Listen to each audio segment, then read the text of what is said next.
Okay, run and get your blanket and come and sit with me. Honey wants to read you a book. This one is called Emmett's Snowball. It's kind of funny.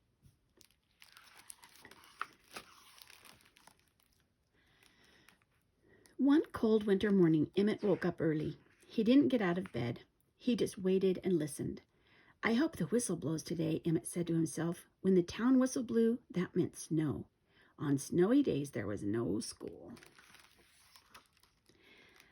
The whistle blew. Emmett popped out of bed. He got dressed in a hurry and ran outside. The ground was white. The trees were white. The house was even whiter than before. The snow was almost a foot deep, but it was still very early. There was no one for Emmett to play with. So Emmett made a snowball in his hands. He started to roll it around the yard. Soon the snowball was half as tall as Emmett, but it was getting heavy and hard to push, and almost all the snow in Emmett's yard was used up. Emmett's best friend Sarah came out of the house next door.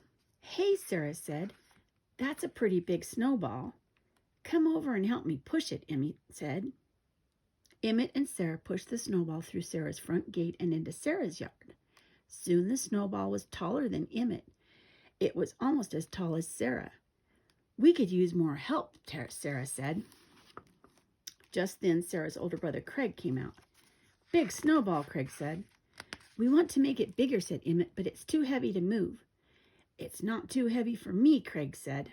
Craig was always bragging. Emmett, Sarah, and Craig rolled the snowball out front again. It was almost too wide for the big double gate. "Let's take it to the park," Craig said. "We can get it really big there." By the time they got to the park, the snowball was as tall as Craig. They came to the top of a long hill. "Let's roll the snowball down the hill," said Emmett. "That's a great idea," said Craig. But Sarah looked worried. "What if it rolls too far?" Craig pointed. "See that big, strong wooden fence? That will stop the snowball for sure." "Yes," said Emmett. "Let's roll it." Sarah looked worried, but she got behind the snowball with Emmett and Craig. They gave a push. The snowball wouldn't budge. "We need more help," Emmett said.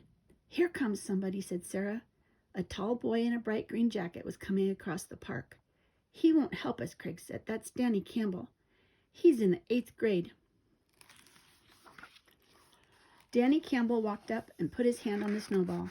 He was trying to act cool, but Emmett could tell he was interested. "That's a pretty big snowball," Danny Campbell said. "Want to help us roll it down the hill?" Emmett asked. Danny Campbell thought about it a while. Then he said, "Okay." They all got behind the snowball and pushed and pushed. Emmett felt his feet slipping. Sarah, Craig, and Danny Campbell all fell down at the same time, right on top of Emmett.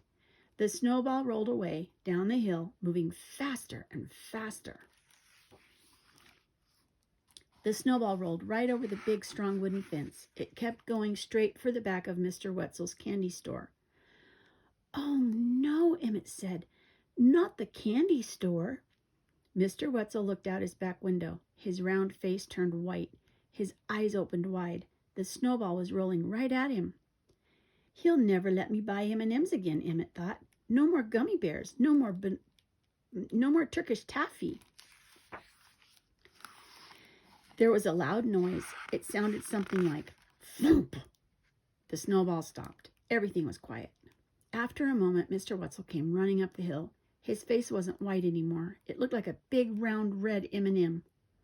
Craig and Danny Campbell turned and ran. "Let's go," Sarah said to Emmett. But Emmett was too scared to move. When Mr. Wetzel got closer, he started yelling. He yelled and yelled. Sarah put her hands over her ears. "Your snowball is blocking my back door," Mr. Wetzel yelled. "How am I supposed to take out the garbage?" "We could move it," Emmett said. Mr. Wetzel stopped yelling. "What did you say?" he asked. "We could move the snowball," Emmett said. Mr. Wetzel looked back down the hill. After a moment, he said, "I suppose we could move it if we had help." Mr. Wetzel rounded up some people from the other stores on Main Street. They all got behind the snowball and pushed. Emmett and Sarah pushed too. Even Craig and Danny Campbell came back. They rolled the snowball away from Mr. Wetzel's door.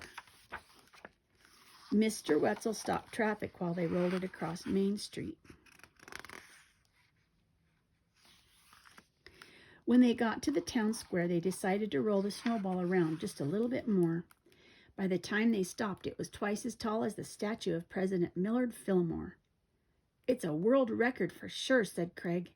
While they were all admiring the snowball, a man from the town newspaper came by. He asked Emmett and Sarah to stand in front of the snowball. Then he took their picture. But Danny Campbell stuck his hand in front of Emmett's face at the last second.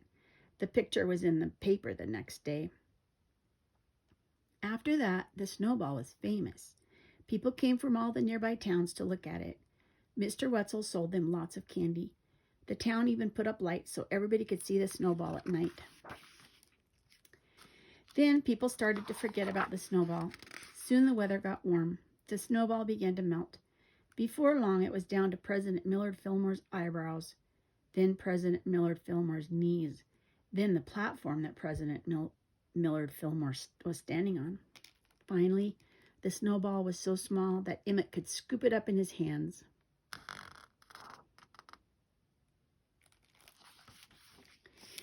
Emmett took the snowball home and put it in the freezer. "Next time," he said, "I'll make an even bigger one." The end.